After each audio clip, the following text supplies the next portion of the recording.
Olá, meus amigos, Deus abençoe a todos. Eu sou o pastor Arlindo Diniz e esse é mais uma mensagem de fé e vida para você.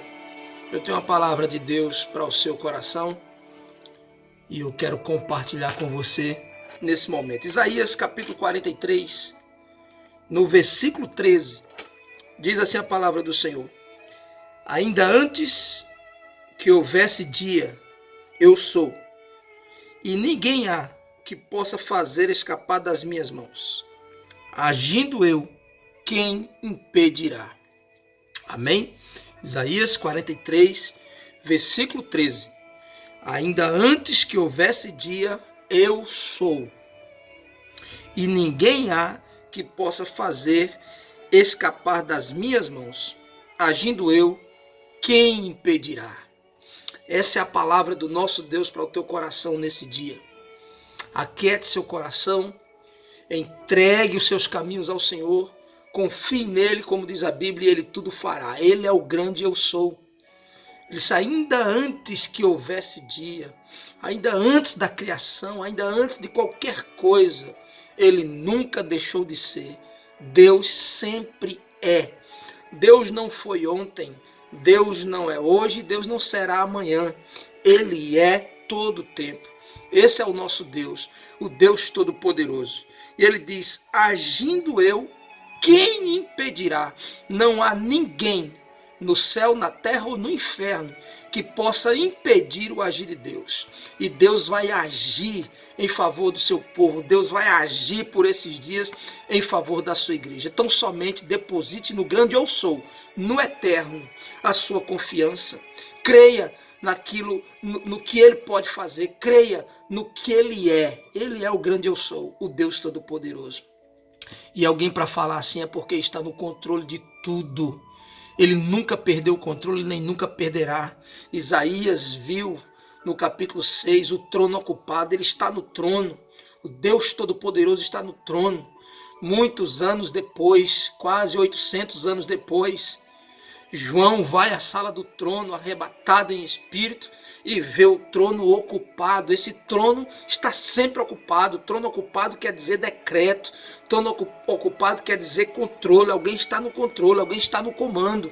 O trono não está desocupado. Então somente creia, confie no agir do nosso Deus. Na nossa nação, no Brasil, na América, nesse planeta, Deus está agindo e ninguém pode impedir o agir de Deus. E quando alguém diz assim, antes que houvesse dia eu sou, e agindo eu ninguém pode impedir, é porque esse alguém, esse Deus, o grande eu sou, o eterno, o Deus Todo-Poderoso, está no controle absoluto. Creia nisso. Para alguém estar no controle absoluto, ele tem que estar no controle da história. E Deus controla a história, querido. Deus controla a história. Basta você olhar para a história de José da Bíblia, para a história de Sadraque, Mesaque e Abednego, para a história de Daniel na cova dos leões. Deus controla a história. A história de José era para ser uma história de fracasso.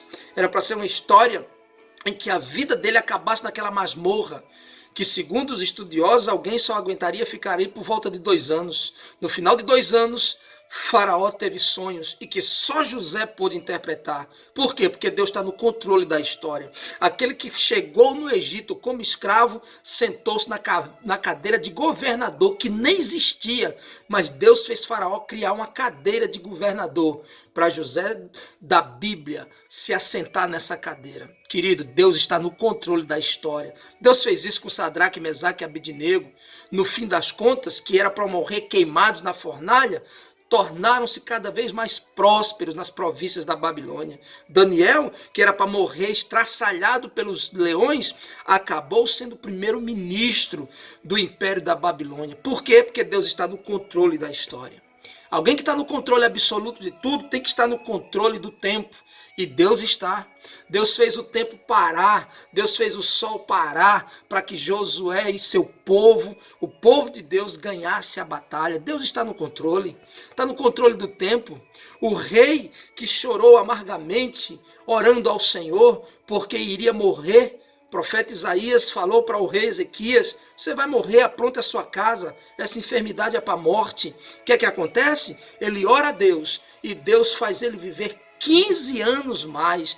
Deus interfere no tempo. Por quê? Porque Ele está no controle do tempo. Ele é todo poderoso. Quem está no controle absoluto está no controle da natureza, do cosmos, do mundo físico, material. Deus está no controle. A tempestade se levanta, os discípulos estão em pavor. O que é que Jesus faz? Se levanta e dá uma ordem aos ventos, e os ventos têm que obedecer. Ele está no controle da natureza. Ele dá ordem ao mar e o mar se acalma. Certa vez, Jesus, passando pelos caminhos, encontra uma figueira, está com fome e deseja comer dos seus figos. A figueira não tem nenhum fruto, só folhas. Jesus amaldiçoa aquela figueira e diz: nunca mais nasça fruto de ti. E ela secou-se até a raiz. Por quê? Porque ele está no controle da natureza. Certa vez, Pedro é indagado acerca de impostos. Pedro vem a Jesus e diz: estão nos cobrando impostos. Como é que a gente faz? É lícito que nós paguemos impostos, que o Senhor pague impostos a César? Ele manda Pedro com uma vara de pescar, quando Pedro era um pescador profissional. Vai pescar, o primeiro peixe que você pegar, abra a boca, lá vai ter as moedas para você pagar o seu imposto e o meu. E assim aconteceu. Jesus manda eles atirarem a rede do lado direito, depois de terem tentado pescar a noite inteira e não conseguirem nada. Mas os peixes vêm até a rede deles depois da ordem de Jesus. Por quê? Porque Deus, o Todo-Poderoso, está no controle da natureza. Alguém assim, Todo-Poderoso, que quando age ninguém pode impedir, tem o controle absoluto. E para alguém estar no controle absoluto de tudo, ele tem que estar no controle do mundo espiritual. E o Senhor está, o Deus Todo-Poderoso, está no controle do mundo espiritual. Veja quando Satanás vem entre os filhos de Deus e se apresenta ao Senhor, lá em Jó, no capítulo 1 e capítulo 2, e ele quer tocar em Jó, mas o Senhor o limita.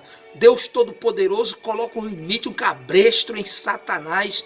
Ele não pode agir como ele quer, nem no tempo que quer, nem ir até onde quer. Tudo está limitado pelo Deus Todo-Poderoso. Ele controla. O anjo, quando ia destruir Jerusalém, que Davi clama ao Senhor, que Davi se arrepende, e o Senhor manda o anjo parar com aquela missão que tinha sido dada pelo próprio Senhor. Por quê? Porque Deus está no controle do mundo espiritual.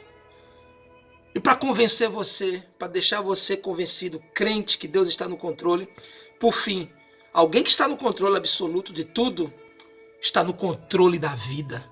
A Bíblia diz que é o Senhor que tira a vida e a dá. É Ele que dá, é Ele que tira. O Senhor está no controle. A Bíblia diz no Salmo de número 139 que o Senhor conhecia já o salmista. Ele nos conhece, Ele conhece a você. Ele sabia quem era você antes mesmo de você nascer, antes de você chegar ao ventre da sua mãe.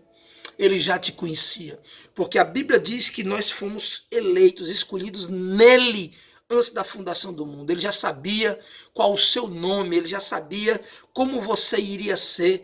Ele está no controle da vida, ele já sabia. Você não é um acidente, você nasceu, embora talvez não tenha sido projetado pelos pais, mas você é fruto de um projeto de Deus. Então confie nesse Deus que tem tudo no controle, a vida, a história, o tempo, a natureza, o mundo espiritual, o mundo físico. Ele tem tudo no seu controle. Confie nesse Deus. Deus vai nos dar vitória. Ele é o grande eu sou, e agindo Ele, ninguém pode impedir. Te deixo essa palavra, com essa mensagem de fé e vida. Que Deus te abençoe e te fortaleça. Se falou com você a palavra de Deus, por favor, curta, compartilhe. Se inscreva no canal do YouTube, PR Arlindo Diniz Oficial. E ative as notificações clicando no sininho. E nos ajude a espalhar a palavra de Deus, a mensagem de fé, vida e esperança para todos os nossos irmãos, amigos e todas as pessoas. Um forte abraço, que Deus abençoe você e até a próxima em nome de Jesus.